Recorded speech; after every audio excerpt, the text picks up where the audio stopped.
கண்டிப்பா supreme sir அதாவது விசுவாசத்தோட மறு உழைப்புடா. யாருக்காக வந்தாரு? கேப்டன் இல்லைன்னா நாட்டாம வந்திருப்பாரா?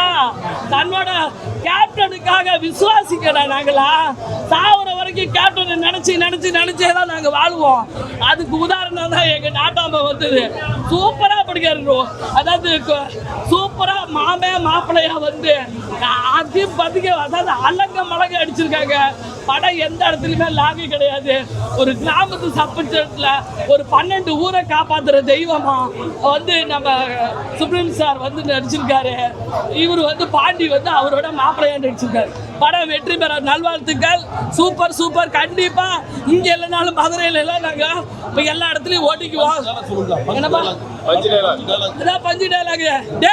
ஆந்திராவில நாங்க பண்ணின சம்பவத்துக்கு எங்க மாமாவுக்கு ஒரு பத்ம பூசணும், எனக்கு ஒரு கலைமாமணி கிடைச்சே ஆகணும். கண்டிப்பா இந்த படத்துக்கு உனக்கு கலைமாமணி கிடைக்கும். அந்த ஆண்டவன் கிடைக்குமா?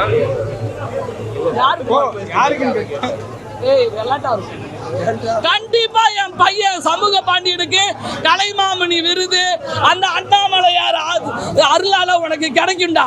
ஓகேவா? பஞ்சு டைலாக் தான். வேற ஓகே சூப்பரா இருக்கு. அதாவது சின்ன வயசுல அவரோட பாட்டை மட்டும் போட்டிருக்காங்க.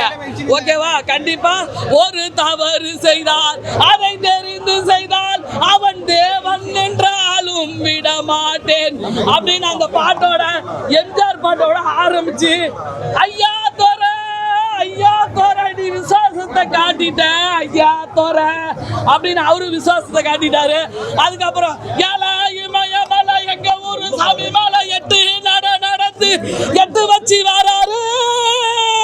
கரிகால மீச வச்சு தீபொரியா பொட்டு வச்சு கரிகால சோழ போல கால் நடந்து வராரு அப்படின்னு அவரும் என் தம்பி என் பையனும் வந்திருக்கிறான். கண்டிப்பா வருவான் சேதுபதி ஏழைக்கு ஒரு நீதிபதி ஒரு சனங்க வாழ்த்த வேணுங்க கொண்டு வரும் பொங்கி வரும் கங்கை நதி சந்திரனை கூப்பிடுங்க அப்படின்னு சூப்பரா. கண்டிப்பா நான் ரொம்ப சந்தோஷமா இருக்கேன். I love you captain. I love you captain. I love you.